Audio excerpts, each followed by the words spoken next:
Everyone, can you all hear me? Good evening. Evening. Welcome. Welcome. Yeah, can hear you. Good evening.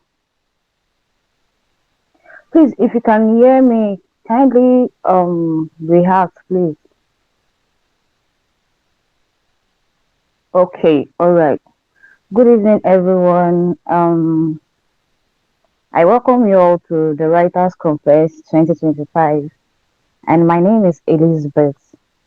So, thank you, David Boniface, for this opportunity. I welcome you all once again. Hold on a second, please. I'm having. Uh, hold on a minute.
All right. Network is really doing something terrible to every. Wow.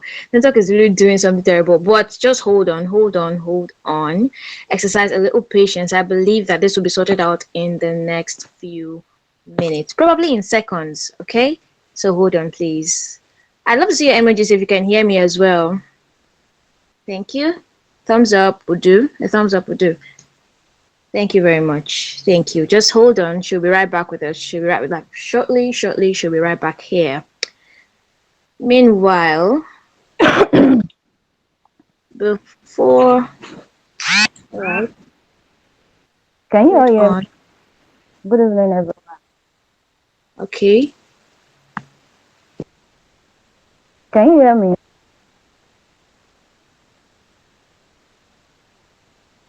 Hello? Oh, God. Good evening. Yes, we can. Okay, thank you very much. Uh-huh. Good evening, everyone, and I welcome you all to the Writers 2025. I must say I am honored to be here. Thank you, Chris, for this opportunity. Okay, tonight's session is to shift your mindset to the writer. Let's just get straight to the point because we spent a lot of time battling with the next call. So, whether you're a seasoned writer or you don't even know anything about writing, this session is for you. The fact that you joined conference this week means you believe you can write. You don't have to beg people before you call yourself a writer. I'm sure you know that. You don't have to be an author before people call you a writer. You don't have to be Amanda or Wale before people call you a writer. That was one of the I made. I remember when I discovered art, care for writing. I I just felt like I didn't believe in myself. So I said I can't write because I don't have an, an idea. Rather. I don't have an idea to write a book. I can't write a book. I was too young. So I felt like I can't be a writer.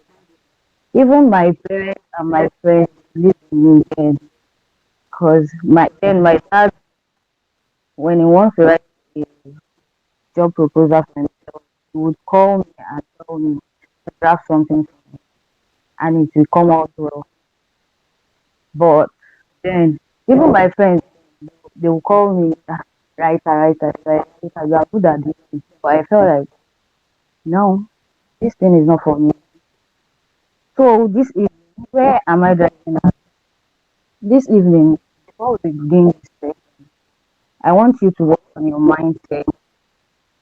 If you are a writer in the building right now, I want you to work on your mindset.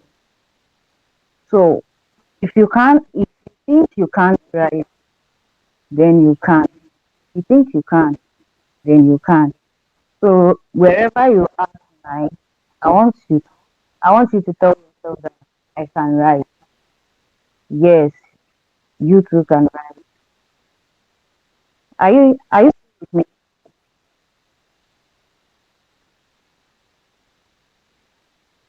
Hello. Yes, ma. Yes, ma. Okay, thank you very Yes, much. yeah, we can get you. Okay. So further ado, the topic we'll be discussing tonight is mastering the craft of writing. I'm sure we are all with our pen and book. So if I may ask many of you, or let me say if I ask many of us to define what writing is without checking the dictionary, I'm sure some of to say writing is putting words together, writing is in our mind, writing, blah, blah, blah, blah, blah. But right now, I'm here to tell you that writing is beyond putting words together. Writing is beyond putting your thoughts, your ideas on a piece of paper. Writing starts with the way you think. How do you think about yourself? How do you see yourself? How do you perceive yourself? How, even before people tell you who you are, yes, you already know who you are. So writing starts from the way you see yourself. You see yourself as someone who is, you see yourself as someone who can do more than what you think or she can do. Yes. So writing starts from the way you see yourself, the ideas you have in your head, and the ability to communicate them effectively. So the ideas you have in your head and the ability to communicate them effectively. So I'll be giving us three different definitions of writing. I hope you are with me.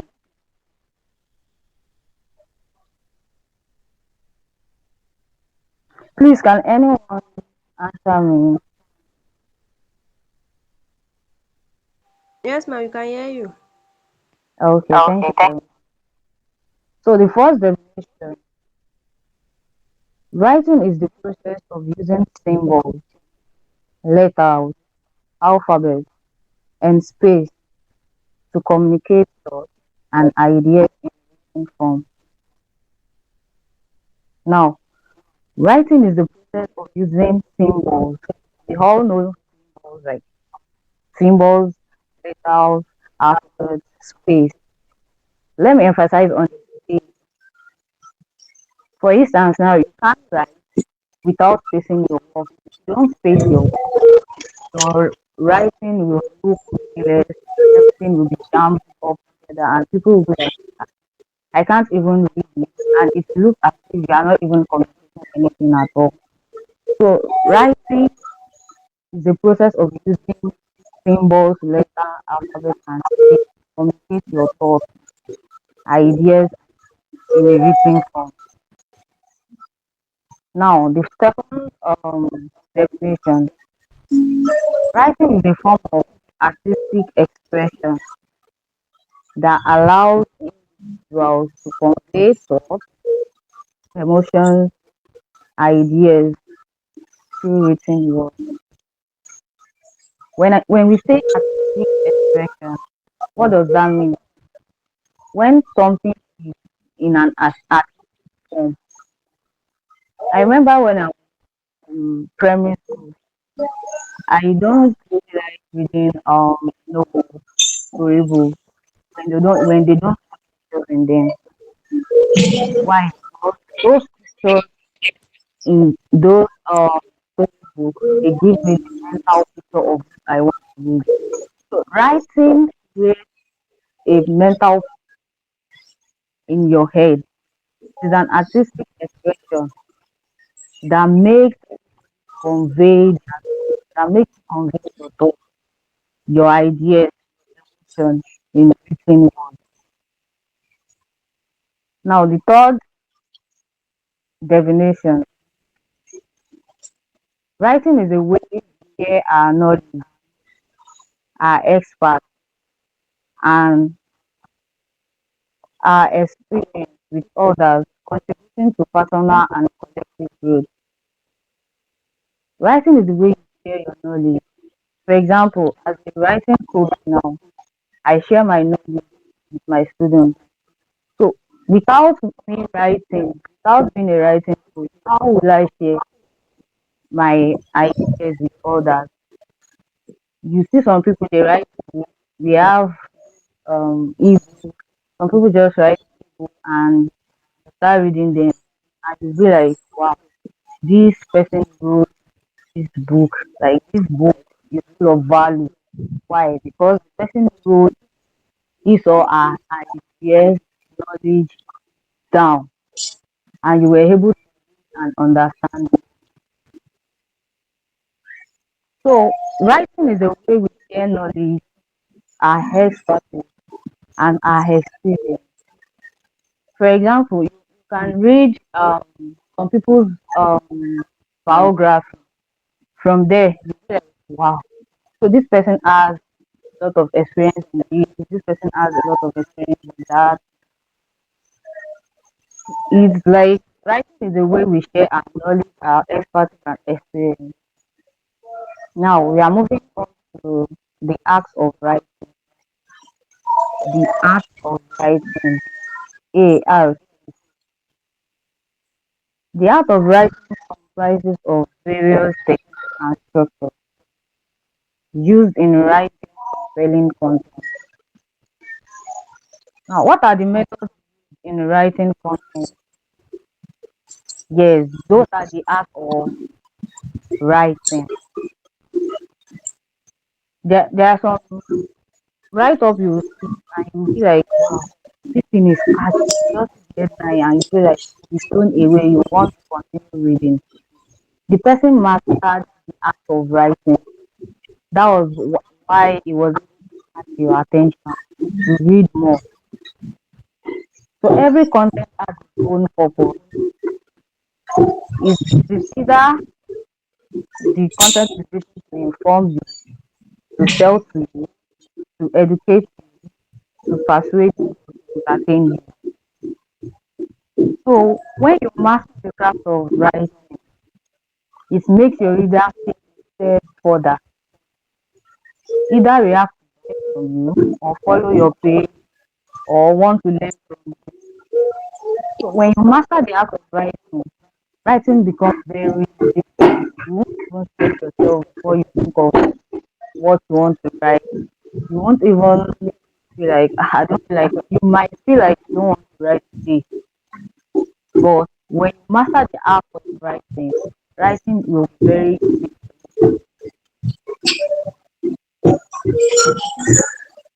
There was a time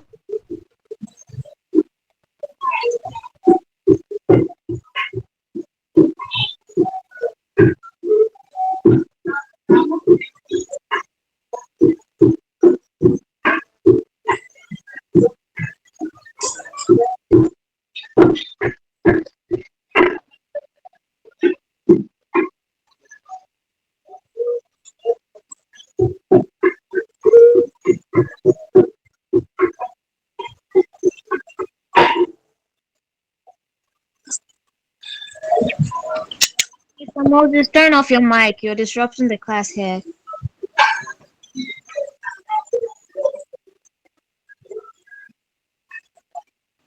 Hello, Mr. Moses, turn off your mic, please.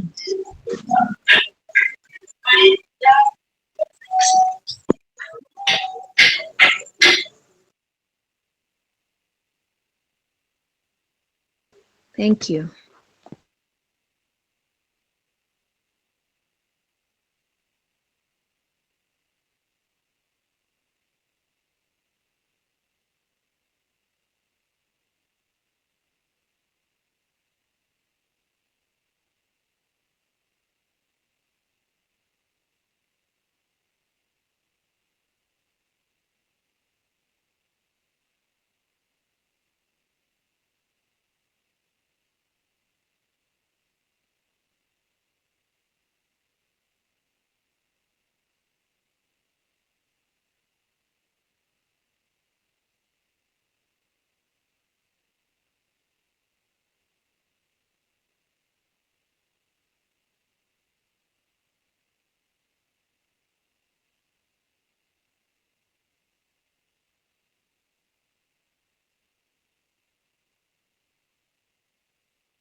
Hello, hello. Hello, ma, we can Yes, hear now you. I'm with you. Can you hear me now? Yes, we can hear you. Yeah, Sorry, I I have had yes. to talk. Okay, let me continue from where I stopped. So I was talking about mastering the art of writing. So I said when you master the act of writing rather, you become very good at writing. Even you won't even worry about distraction before without where you won't even worry about distraction before you.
Hello? Hello. Yeah, hello, hello. Yeah, the network is giving me issues. Like, I'm so sorry. So as I was saying, we have I said we stopped at the act of writing. So I said when you master the craft of writing, writing becomes very easy for you, and you won't even care about any form of distraction. You just see yourself writing. You can be in a bus and you'll be writing. I remember there was a time where a client sent me a work for him to do, and that day I was actually traveling. I was traveling to Lagos, that very day, and I had to go to school too for my project. So that day I was like, and the client said, "You must deliver this work for me today." I really can't remember the number of words. So he said I must deliver the job to that very day. So I said, okay, no problem. So when I got to school, I finished what I wanted to do in school. So I just picked up my bag and rushed to the park. When I got to the park, I entered the bus and I was like, I think that was around 2 p.m. then. Yes, I think it was around 2 p.m. So I was like, before I get to where I'm going, it will be around 6 p.m. or yeah, 7, considering the traffic. So I said, let me just start writing. And I actually crafted something good for the client. I did the work, I wrote everything. Even when the bus conductor was shouting, Oshodi, Oshodi, Oshodi, I didn't let that distract me. And I was able to finish the work even before I got to beggar that day. So when you master the craft of writing, writing will be very, very easy for you. It will be like a walk in the park for you. So what are the techniques in writing? Now we are moving to techniques in writing a compelling content. I call these techniques the creative writing technique. The creative writing technique. Number one, so there are five in numbers. So I'll be starting from number one. Or okay, let's do it like this. I'm going to list them out first, then we take them one after the other. The creative writing technique. The creative writing technique. Number one, descriptive writing technique. Then two, the act of showing, not telling. Three, characterization. Four, narrative techniques stroke. You can call it narrative techniques or storytelling techniques. Then the fifth one we have persuasive techniques. Now let's start with descriptive writing techniques. Descriptive writing technique is one of the most powerful tools in writing. This is a method where you use vivid and engaging description of people, places, objects, and experiences to create a mental picture in the mind of your readers. I will take that again. Descriptive writing techniques is one of the most powerful tools in writing. This is a method where you use vivid and engaging descriptions of people, places, objects, and experiences to create a mental picture in the mind of the reader. Now, what is descriptive technique? When we talk about descriptive, something you can describe. So when you describe something, for example, someone is going to a place now and he couldn't find his way to the place. You describe the place to the person. Okay, when you get to this place, you see a blue tank. So beside the blue tank, there's another road. You pass behind that place, then you go. So you created, when you do that, you created a mental picture of where the person is trying to go in that person's mind. So the same thing is applicable to descriptive writing techniques. When you write using descriptive writing techniques, you are creating a mental picture. Like you are creating a mental picture of people. For example, you want to use Ade as one of your character. So you described Ade for us even um before reading 3 lines. We already know who Ade is. You told us Ade is fair in complexion, is a light skinned guy, is tall, he has dimples. So you already described who Ade is to us, and we already have the picture of who Ade is, even without seeing Ade, even without knowing who Ade is. We can picture how Ade is light skinned, how his dimple is, how his nose is. So descriptive writing helps you to create a mental picture of people, places, objects. For example, you told us, okay, a cup is on the table, a blue cup is on the table when Mr. Anthony entered the room. We already knew that, okay, before and Mr. Anthony entered the room, there was a blue cup on the table. So descriptive writing gives you a mental picture. It creates this mental picture. There are some times where you read a novel, it will look as if you are watching a movie, or you are there when the person was writing it. It will look so real to you. So that's what descriptive writing does. Now let's look at an example here. The aroma of the freshly baked bread filled the street. So I had no choice to branch the bakery to get a loaf of bread. Now, this example shows that there was a bakery around that street. There was a bakery there. So when I perceived the aroma, I was like, no, I must get this bread. For example, I'm a bread. For example, if you have a bakery beside your house now, there's no way you perceive the bread and you be like, wow, these people are doing their bread again, and I feel like eating bread. Why? Because you already know how the smell of fresh baked bread, how it always feels in the nose. Now let's look at example two. Ade stood up from his bed in the middle of the night when he heard a strange sound from the window.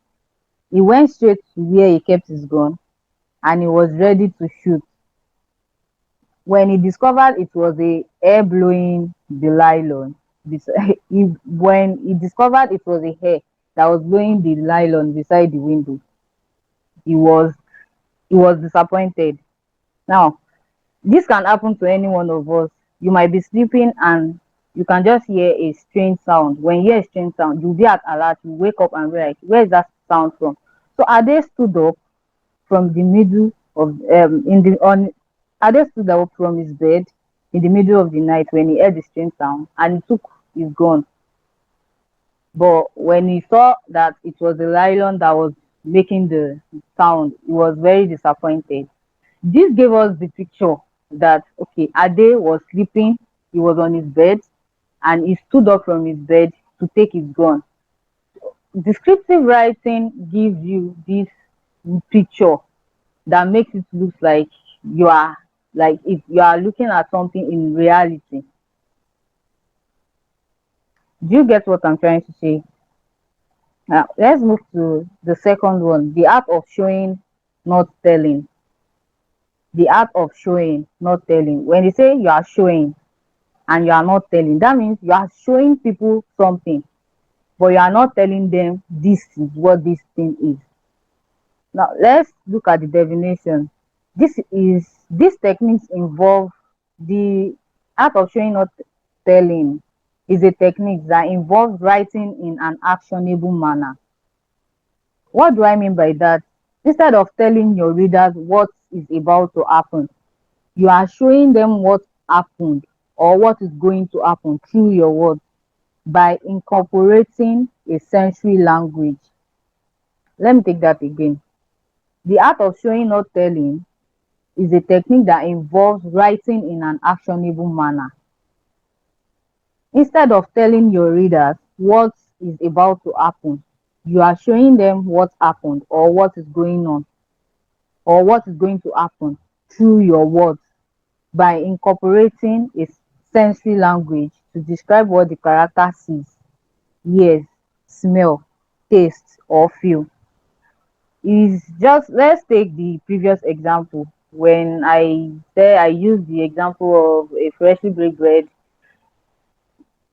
if you I told you when you perceive a freshly baked bread, there's no way you know. There's no way you know that no, this is a freshly baked bread. Someone is baking a bread. You'll be curious to know where the person is baking the bread. So it's just like that. You are when you write and you are telling us the aroma of the freshly baked bread, you are telling us that there's a bakery around.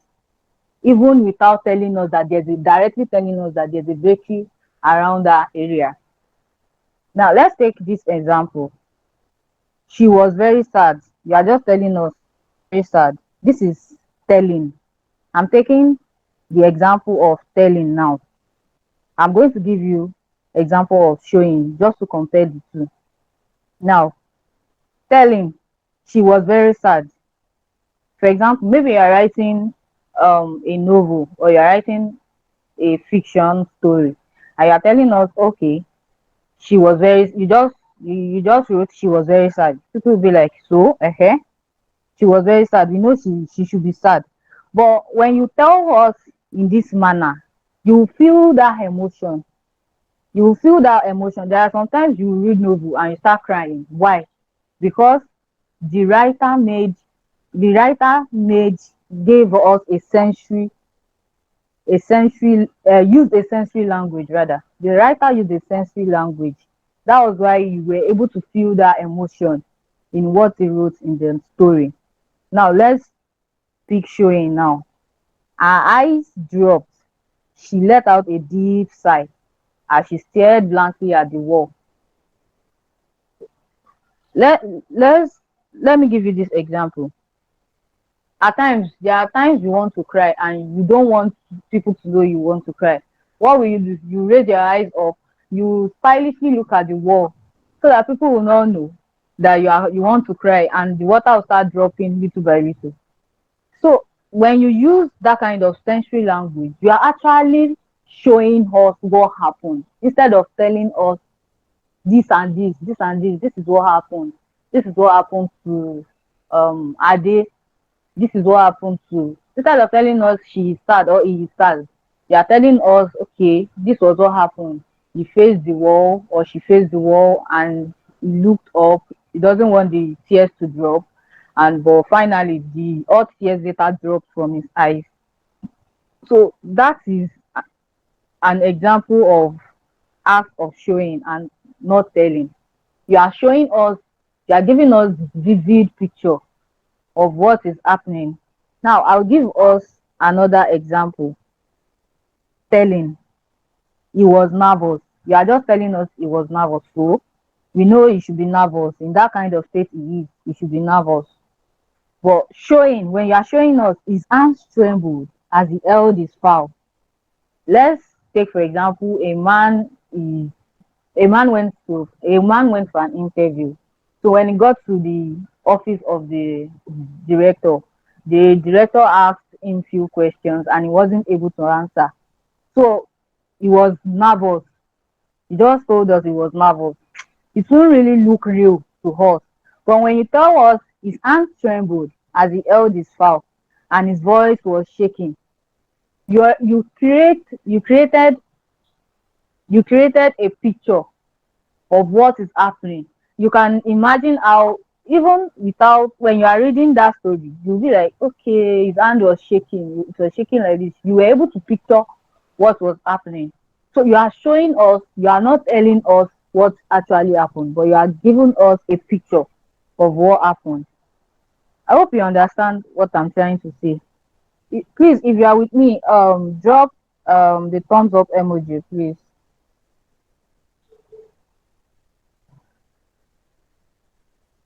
I can't even see.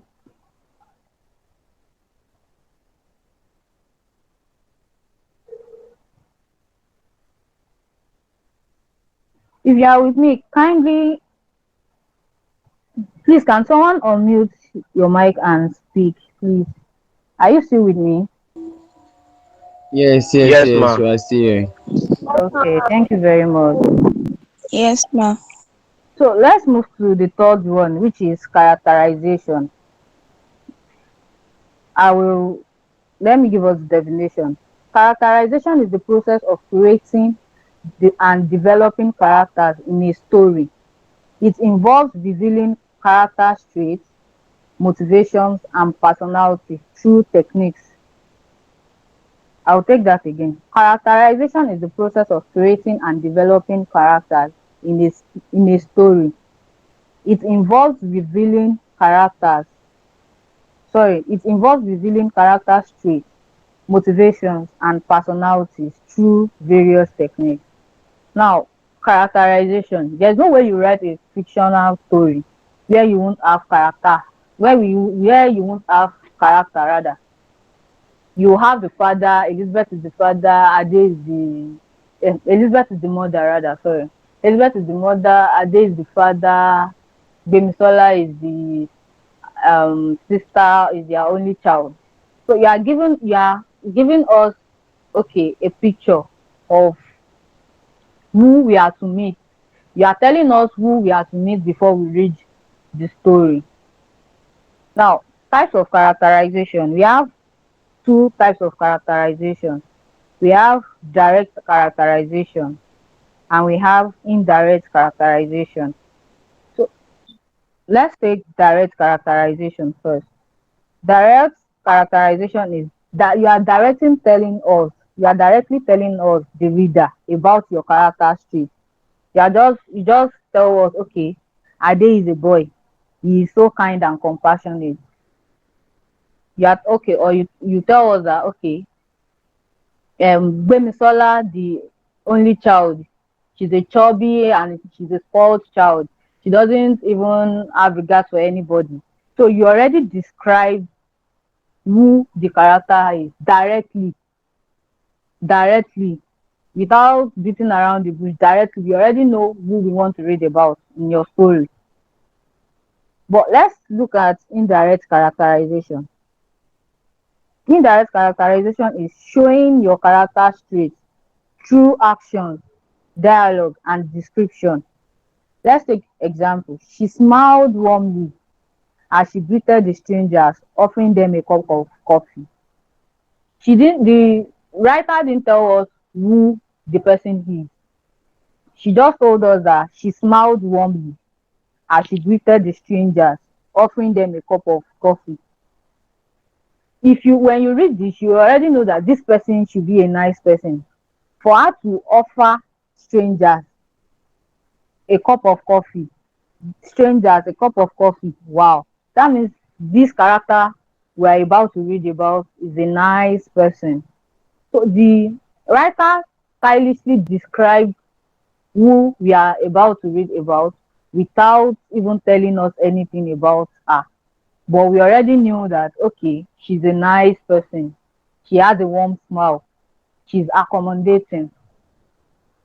So let's move to the fourth one, which is narrative techniques. Narrative techniques are methods used to structure, are method or structure we use in telling a story. They can create A narrative technique can create tension, suspense. Let me take that again, sorry. Narrative techniques now. Narrative techniques are methods used in telling a story, or structure used in telling a story. Narrative techniques can create tension, suspense, and emotional resonance. For example, let's take this as an example. You are narrating a story. Okay, when she was two, her father died. The mother was the only one. The mother was single-handedly raised her from then till she got married. But when she got married, she forgot about the mother. She didn't take care of the mother. So that narrative technique you use is the kind of an emotional one. You told us how the mother single-handedly raised her since her father died, and still she didn't take care of the mother when she got married. So although there are different types of narrative techniques. We have, I'm just going to give us three. We have the plot twist, flashback, then we have foreshadowing. Now, let's take plot twist first. A plot twist is a surprising turn out of events. Is a surprising turn of events rather. A plot twist is a surprising turn of events that changes the reader understanding.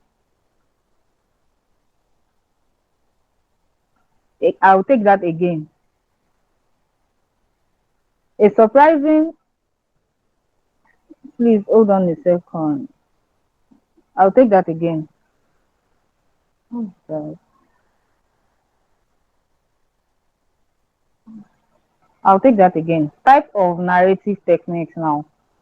We have plot twist. We are on plot twist, right? A plot twist is a surprising turn of events that changes the reader understanding about the event. Now let me give you an example. The detective finally solved the case only to discover the killer was their own partner. But imagine now you are watching a detective movie and they have been struggling to solve the case. Maybe someone died and they have been struggling to uncover who killed the girl or the guy, or yes, who killed the guy or the girl. And you were like, "Hey," you were very curious to know who killed the guy. You already suspected the brother, you suspected the mother, you suspected the uncle. Meanwhile, it was one of the detectives that was uncovering the case that killed the guy. It is a plot twist. That's what we call plot twist. It's like you try to change what people are expecting. You already knew, okay, people will think it's the brother or the sister. Let's change it. Let's give it a plot twist. Let's twist it. And people were like, wow. You will be like, hey, wow. So this it was the detective that killed the girl. It was the detective that killed the guy. Imagine, you can't even know. So that's what plot twist does when you use a plot twist in your story. Then we have flashback. Let me take flashback now. Flashback is a scene that takes the reader back in time. We all know what flashback is. If you watch Nollywood very well, when they want to flashback to take us back to what happened maybe in the previous year or the following day, you hear piang. So flashback is a scene that takes the reader back in time. For example, as she looked at the old photograph, memory of her childhood flooded back. You can Is actually true. You can take your secondary school picture or primary school picture now. When you look at it, you'll be like, oh, I remember when I was in primary school, the day I wore this clothes. That day my mommy did not even want me to wear this clothes. Oh, but I decided to wear this clothes. But look at this clothes. The clothes came out nice on me when I took the picture. You are actually flashing back to what happened then. Let's move to the third one, which is foreshadowing. Foreshadowing is hinting an event that will occur later. You are telling us, the writer is trying to tell us what will happen later. You are giving us an hint. For example, you are reading a story. You gave us an idea that, okay, when she gets to church, she's going to meet her mom praying in the church. You already gave us an hint that the mother is in church even before you tell her she was heading to the church. So it's like you are giving us an hint that, okay, this is what is about to happen. This is what is about to happen here. This is what is going to happen before she gets to the church.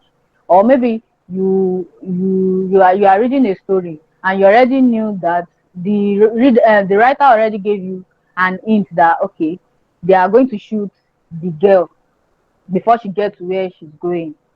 So it's just like you are narrating the story, but we already knew what is going to happen. You already knew what is going to happen by giving us a little hint about what is going to happen in the future or in a scene.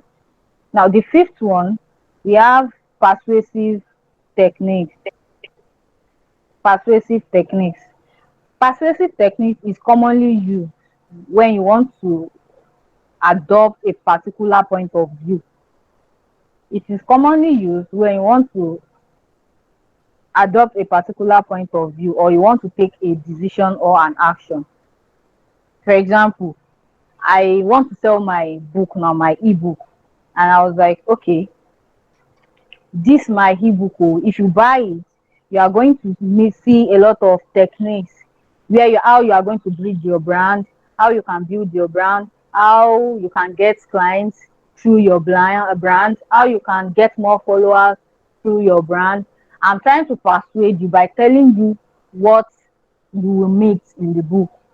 So even without reading the book, you already have an idea of what you are going to see in the book, because I was persuading you. I was telling you, okay, if you buy this book, you will see, you will see a section whereby you see a section where you are going to learn how to fry puff, where you are going to learn how to write, where you are going to learn how to. It's just like you are persuading someone. Now, let me give you an example. For example, you are trying to persuade someone using an emotional appeal. Imagine being homeless and struggling to find a job. That's the reality of many in our community. So you are trying to tell people that you are trying to persuade someone that imagine being homeless and struggling to find a job. That's how we find ourselves in the community. So why not learn a skill? Why not, instead of struggling to find a job, why not learn a skill? You learn a skill for 6 months or 8 months, then you start making money from it. So it's just like I'm stylishly persuading you, but it is in an emotional way, because you know the pain point of that person. You know the person is struggling to get a job.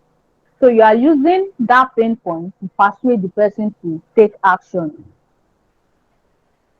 So you are telling the person, okay, imagine being homeless and you are still looking for a job. You don't even have food to eat. So why not learn this skill now? Why not learn from me now? And within 6 months, you'll be able to gather yourself together, get a house, learn a skill. I'll teach you how you can get a client, how you can talk to people, how you can make money from this and that. So you are persuading the person. Now, there is also another method you can use to persuade someone, which is rhetorical question.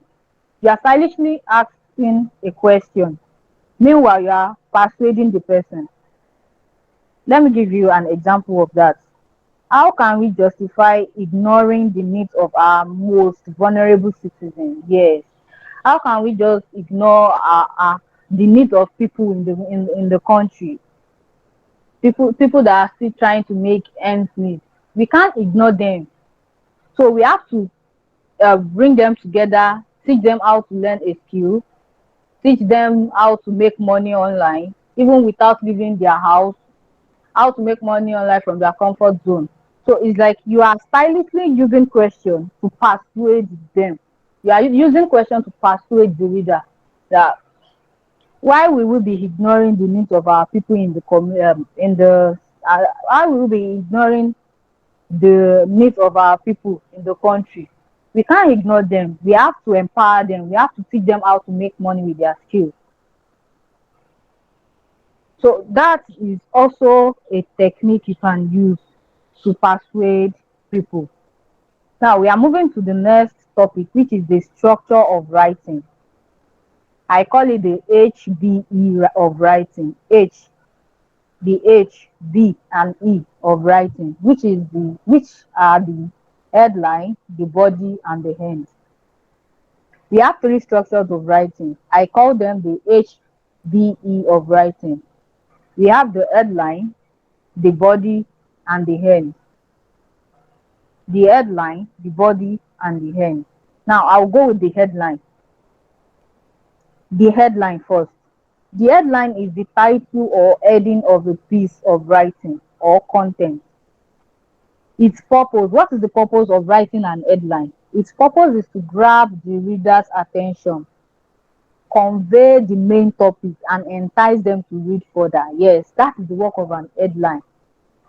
The reason why we use headline is to entice people to read further, to take further steps in reading or in buying or in doing anything. So the headline is the title or heading of a piece of written content. It is the heading of a piece of written content. Its purpose is to grab the reader's attention. Mostly, people write headlines to grab people's attention. For example, I wrote five ways you can 5 ways you can satisfy a man. Yes, people will be like, wow, especially women. There was a time I wrote a content, and I used that as an headline. That post went viral. I think I had about 2 point something K reactions on it. And that day I was actually joking. I just wanted to catch fun and make my readers laugh. So I wrote 5 ways to capture, no, 5 ways to um I can't really remember how I wrote it, but I wrote 5 ways to capture a man's heart, and I wrote read more, and people quickly click on read more, and I wrote what are you looking for? What are you people looking for after a long day? Go and shower and eat and rest, and people were laughing that So I was even they were curious to know the 5 ways to capture a man's heart, 5 ways to a man's heart, and they quickly pressed on read more. Meanwhile, I don't have anything to write on how to capture people's attention. That is the work of an headline. You write an headline to capture people's attention. To is it that is it that for you write an headline for people to capture people's attention. Maybe you want them to buy your book, you want them to click on read more, you want them to read more, you want them to follow you, you want them to keep following you, to keep reading the content. So you use a catchy headline. So here are things you should note when crafting your headline. I'll be giving us 3 things you should know when you are writing your headline. Number one, it must be clear and concise. It must be clear and concise. It must be clear and concise. It must clearly communicate the main topic. Yes, your headline must not be different from the body. Your headline must not be different from what you want to tell them about. For example, now you can you want to tell them about your ebook, your new ebook you just wrote, which is how to build a brand that sells. So when you wrote how to build a brand that sells as your, maybe you want to write a content to promote that ebook now. So you now wrote um 5 reasons why you should buy my ebook. You now wrote when you buy my ebook, you now start beating around the bush. You are saying something different entirely from what your main headline is.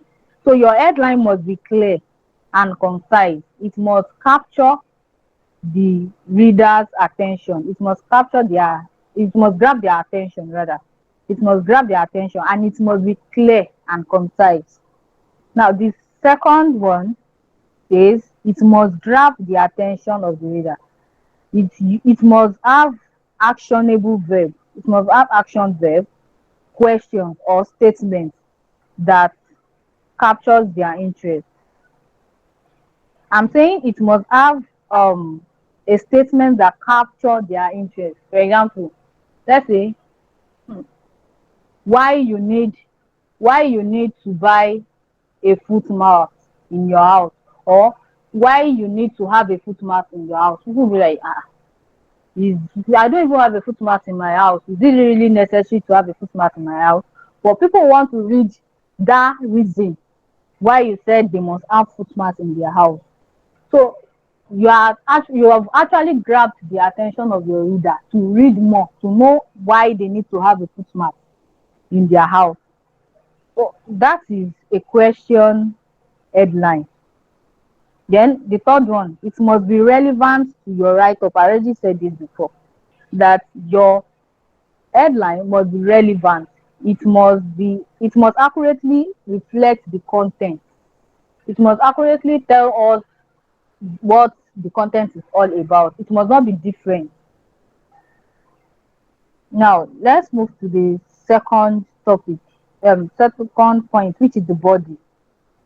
The body is the main content of the writing. It provides detailed explanation and supporting evidence. Yes, the body. Now you wrote why you need to have a footmat as your headline, so the body must tell us, okay, this is why you need to have a footmat in your house. Let's say, for example, I want to write a content saying why you need to have the footmat in your house. So I'll say, okay, here are 5 reasons you need to have a footmat in your house. A footmat, do you know, or you can even start with, do you know a footmat beautifies your house? A footmat helps to prevent accidents, especially when you are coming from the bathroom and when you have towels in your house and when you just finish using the bathroom, you need to use a footmat to wipe your leg or clean your leg so that you won't slip and you won't um dirty the floor. So you already gave us like 2 reasons why you need to have a footmat in your house, and people will be like, wow, I didn't even think it that way. I don't even know a footmat is this. A footmat is something I must really have in my house. So when you the body must be clear. Your body, it must provide the reason why you said so, why you said they must have that footmat in their house.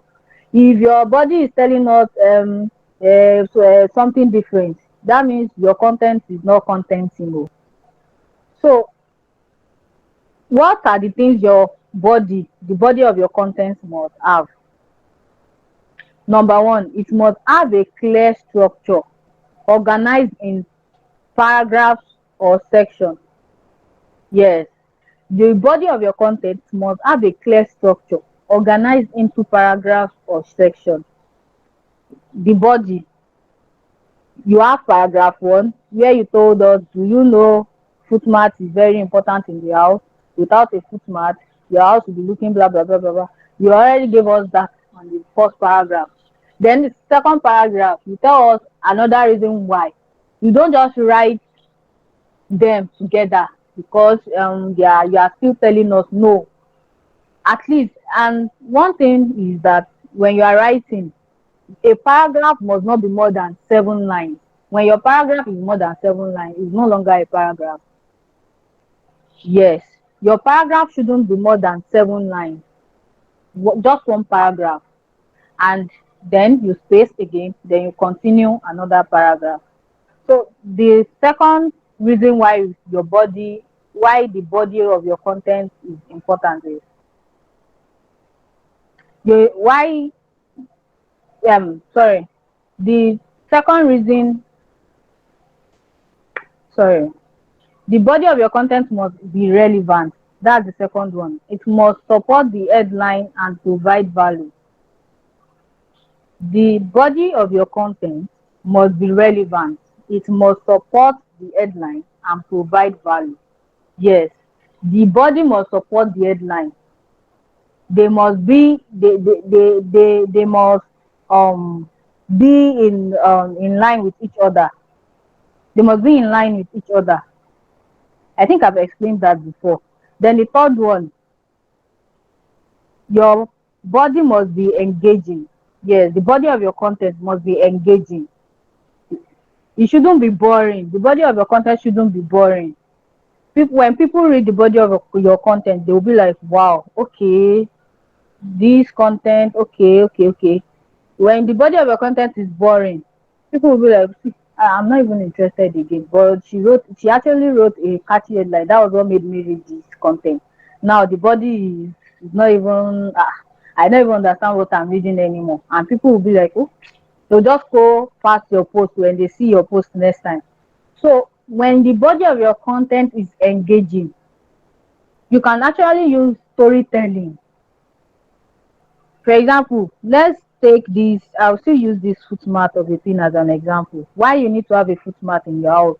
You can start with a story where I can start with a story. Maybe I want to write a content with about why you need to have a footmat in your house.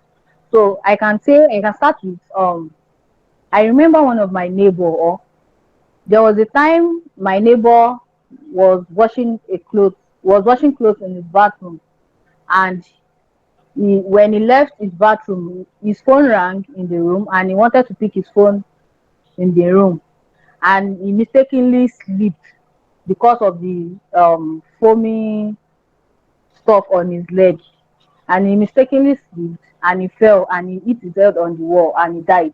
So people will be like, wow. So I didn't mean he had a foot mat. He would have cleaned his leg on the foot mat, and he would have prevented the accident from happening. So when you use that kind of story to start your content, people already you already gave them I'm one on. reason. Hello? Should I continue? Yeah. You are, Yeah, I hello? can hear you. Okay. You already gave them a reason why they need to get that foot mat from you. Even without saying anything, you just told them that story. So storytelling, you can use storytelling to engage them when writing your content in the body.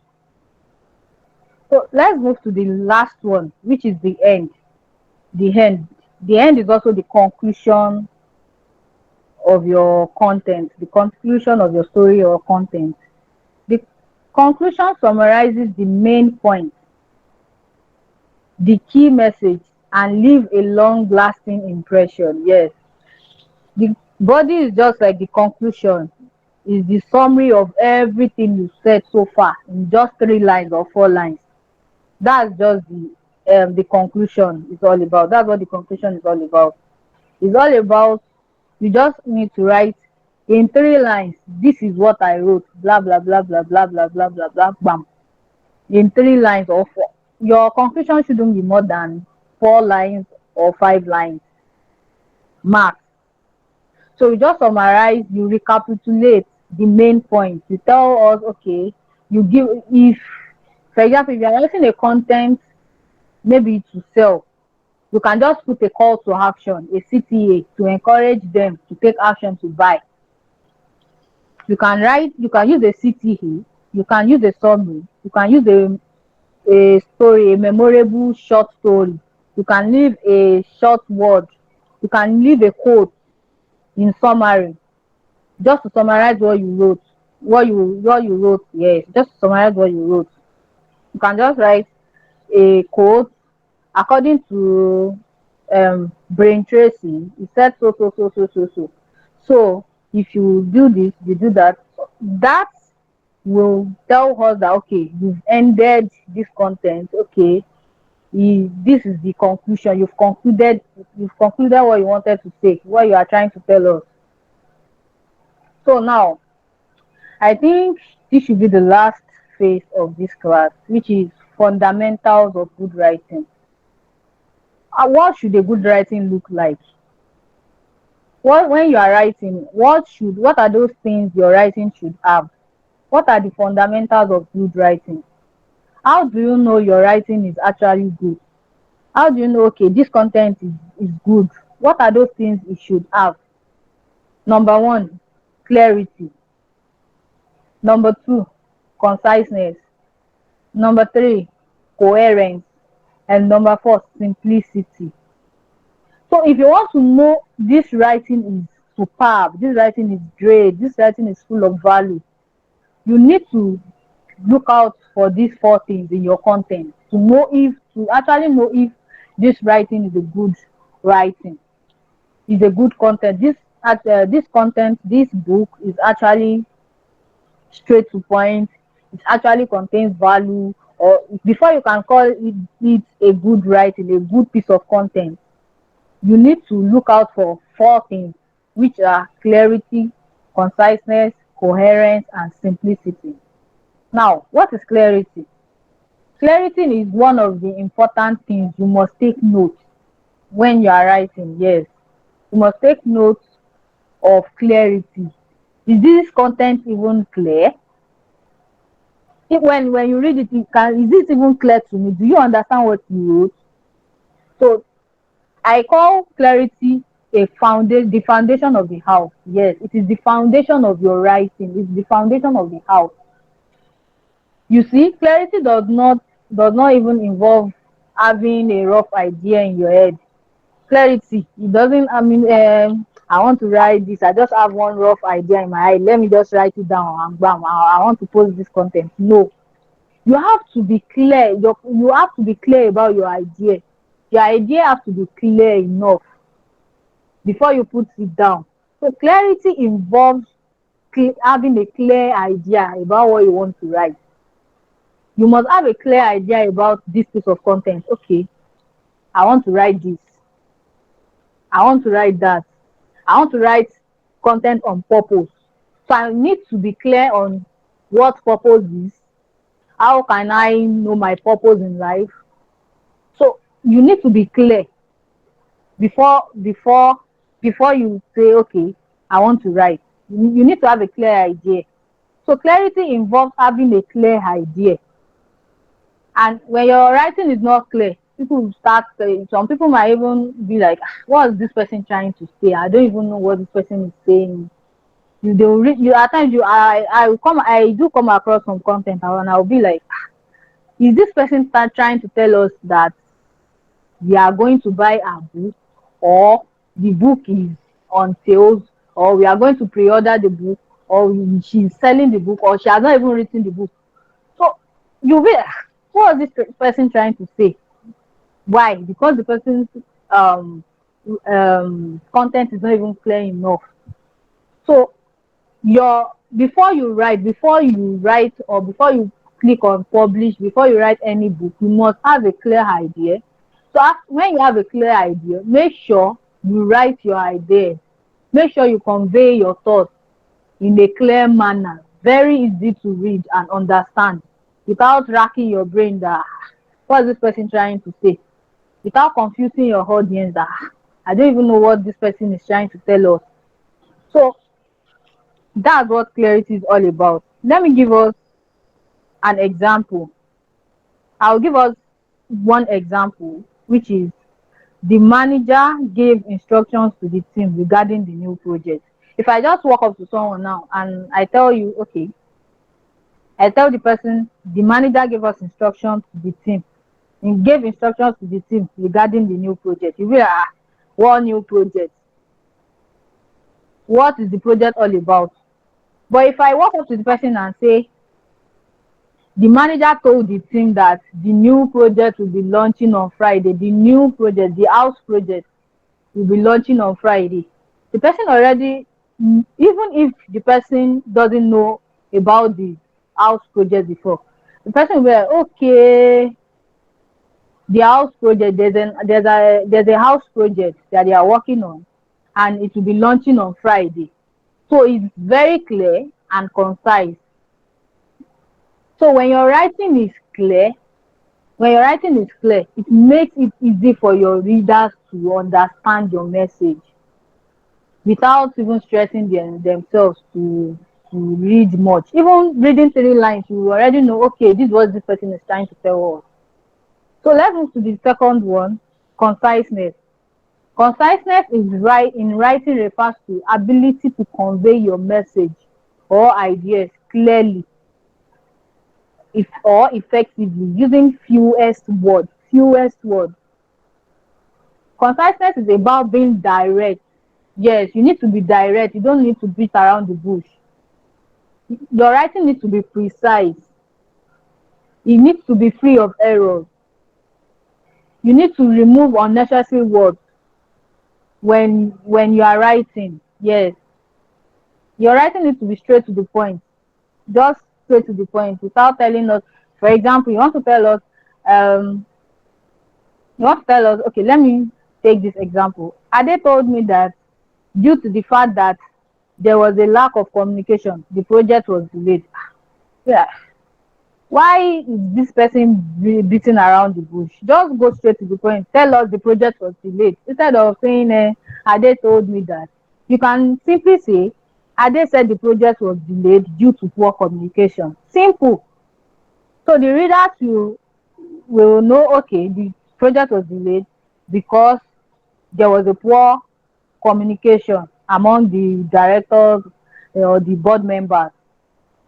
So your writing needs to be concise, straight to the point. You don't need to start telling us, the manager, the blah blah blah blah blah. You are just trying to waste our time. We have a lot of things to do. So just let us read what we want to read. So when you are writing, make sure your writing is concise, straight to the word, precise.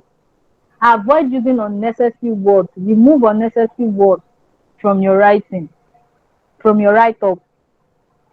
Now, let's move to the third one, coherence. Coherence means the logical and smooth flow of your ideas, sentences, and paragraphs that connect or unified a meaningful word.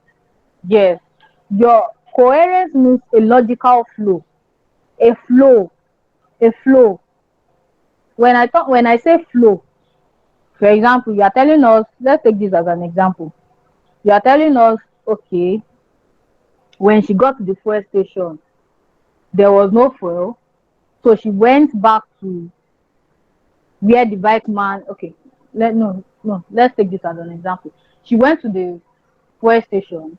So when she got to the fuel station, there was a queue, a long queue, and she had to wait a long time before she got the fuel, and she went back home. That's just straight and direct because she told us, okay, she went to the fuel station.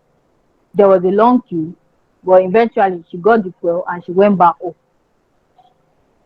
That's just a logical flow.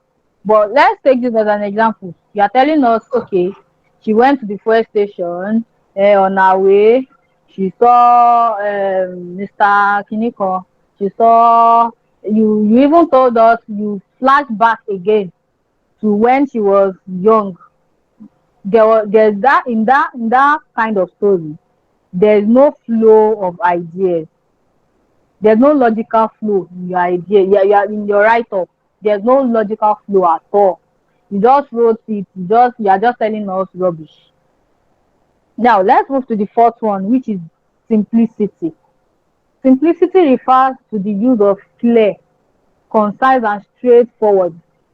When your writing is simple, when your write up is simple, when you write a content and it's simple, it doesn't mean that it is elementary. It is yeah, just you use ABC English, elementary English. No. When we are talking about simplicity, it means your word is clear, concise, and straightforward.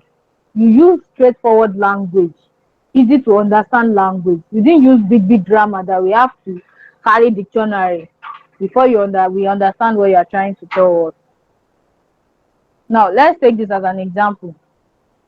The utilization of sophisticated technology facilitated or optimization of productivity. Imagine someone reading this will be like, the utilization of sophisticated technology facilitated, this is too much now. This big this grammar. Someone who is who is just start who doesn't really like reading like that, or who doesn't even understand a big grammar, they'll be like, what's this person trying to say? Or they'll start checking dictionary before they read your content. No. But let's take this. Let's look at this.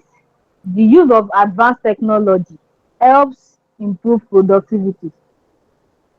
That's all.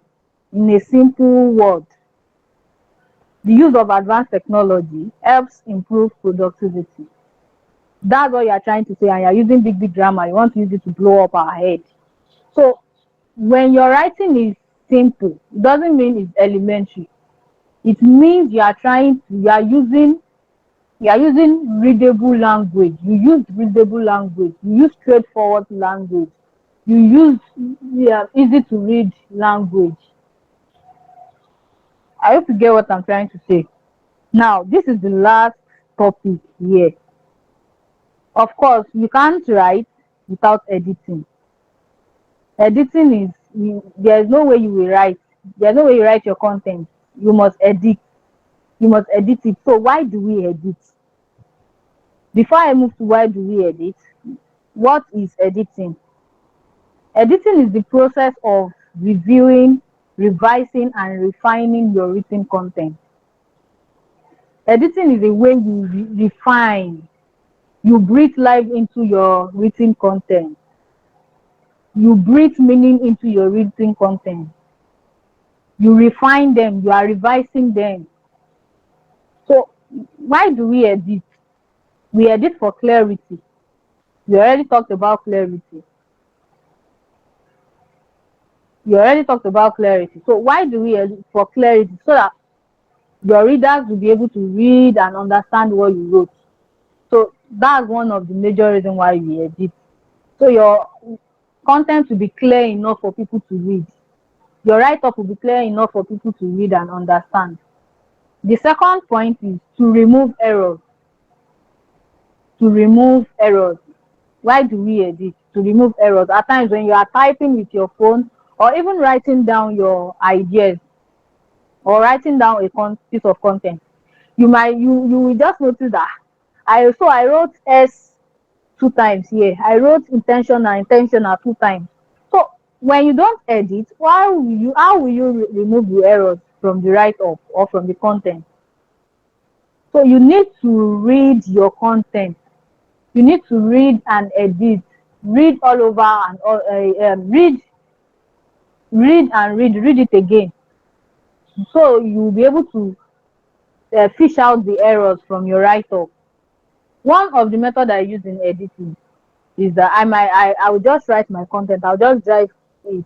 The way those ideas are coming to my head, I'll write them down. So after writing them down, I will just I might just go and clean the room, sweep, cook, or even play or watch movie if it's not urgent. So I will come back to it, I'll revisit it with a fresh look.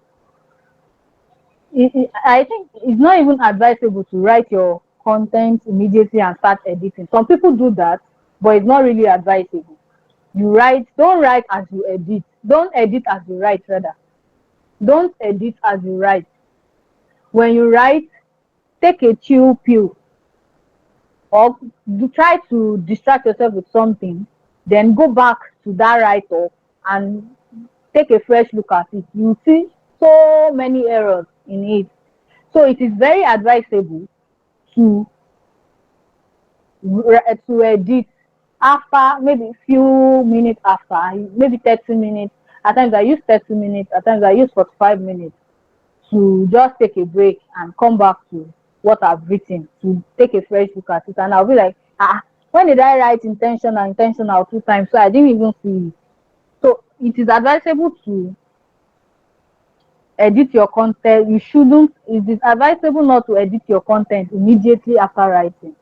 So number three, to refine tone and voices. Yes, there are some times where you write and you'll be like, after writing you read again, maybe after 30 minutes, and you came back to what you've written and you check, you'll be like, no, I don't really like this tone I use.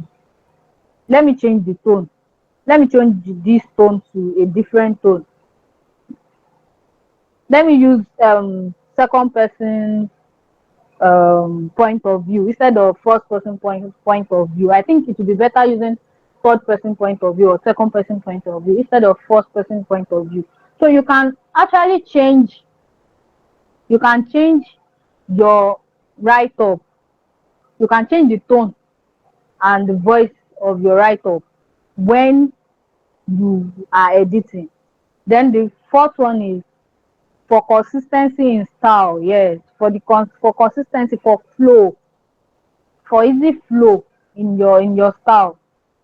At times when you write, you see like you use some people write, they will use they will use they will use So if you edit your content, you notice that from your content that okay, yeah, no, it's the words they're looking for here. I don't need the here. So the fifth one is for refinement, to refine your content, to refine your write up. Now, roles of editing. We have 5 roles of editing, which are: we edit to ensure that the message is conveyed clearly. I've said this before.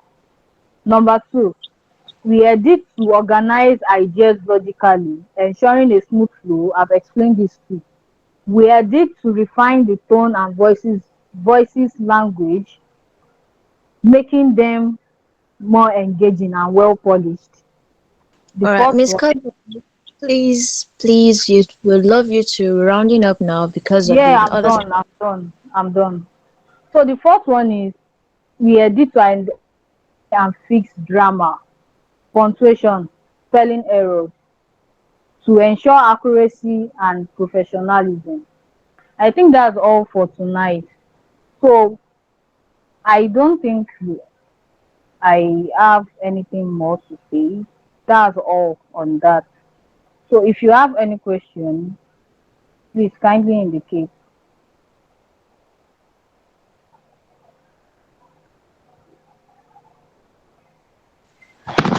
All right, thank you very much, Miss Kolawole, for that wonderful session. I believe that a whole lot of us learned so much from that, beginning from when we started talking about the meaning of writing and all that it takes to write, the art of mastering writing down to editing. So if you have a question to ask based on what we've learned so far, feel free to raise your hand and we're going to be taking them one after the other.